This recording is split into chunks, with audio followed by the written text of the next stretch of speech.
সুপ্রভাত বন্ধুরা, আশা করি সকালে ভালো আছেন। আজ শনিবার, মাঘী পূর্ণিমা, খুব একটা ভালো দিন। তো এই দিনে বাড়িতে একটু নারায়ণ পুজোও করাবো। আর বিশেষ একটা বন্ধু আছে, খুব ক্লোজ ফ্রেন্ড, তার নতুন বাড়ি বাড়ি তৈরি হচ্ছে, সেখানেও যাব। আর ছুটির দিন, আমার কাজে ছুটি আছে, অনেকটা সময়ও পেয়েছি। সারাদিন মোটামুটি একটু আনন্দের মধ্যেই কাটবে পুজো নিয়ে। আশা করি আপনাদেরও ভালো লাগবে। সকলের সঙ্গে থাকুন, দেখুন। ভালো লাগলে লাইক, কমেন্ট, শেয়ার করুন। আর এইভাবে পাশে থাকুন যেন আরও দূর এগিয়ে যেতে পারি, এই কামনা করেই আজকে ব্লগটা শুরু করছি। ব্রহ্ম সহস্রমস্তায় কল্পদ্ধিমৈ অয়মারম্ভায় শুভায় ভবতু। ওং তৎসৎ, ওং তৎসৎ, ওং তৎসৎ।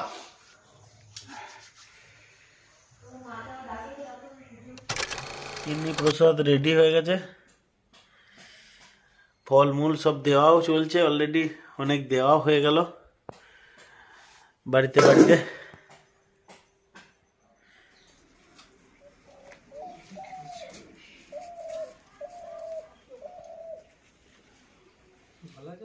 বন্ধুরা, শুভ সন্ধ্যা। সারাদিন তো দেখলেন আজকে কি কি হলো, অনেক মজা করলাম।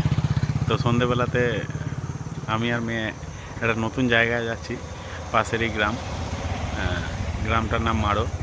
ওখানে একটা মন্দির নির্মিত হয়েছে রাধা মাধবের, সেটাই আপনাদেরকে দেখতে সাহায্য করছি। আর নিজেও একটু ঘুরে নিই, রাধা মাধবের মন্দির দর্শন করে নিই। দেখতে থাকুন, সঙ্গে থাকুন।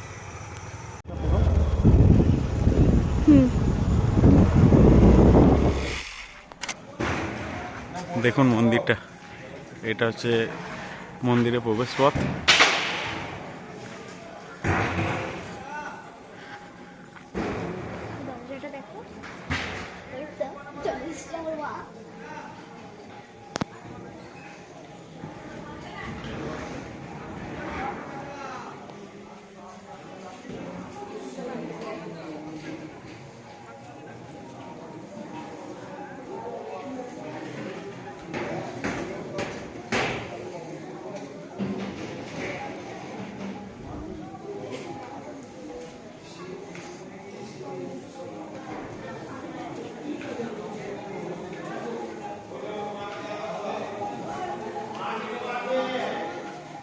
দেখতে পাচ্ছেন বন্ধুরা,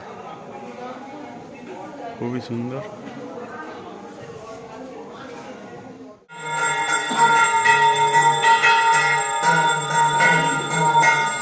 সন্ধ্যা আরতি শুরু হয়ে গেছে।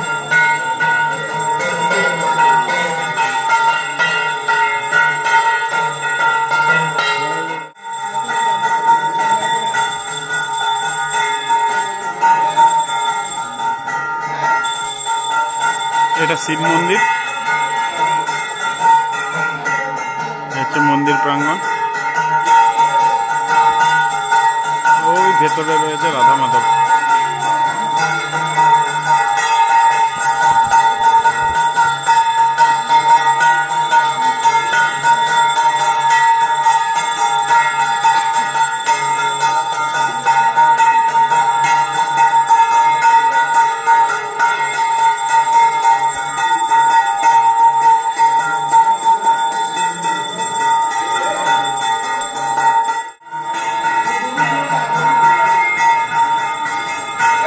জয় নিতাই।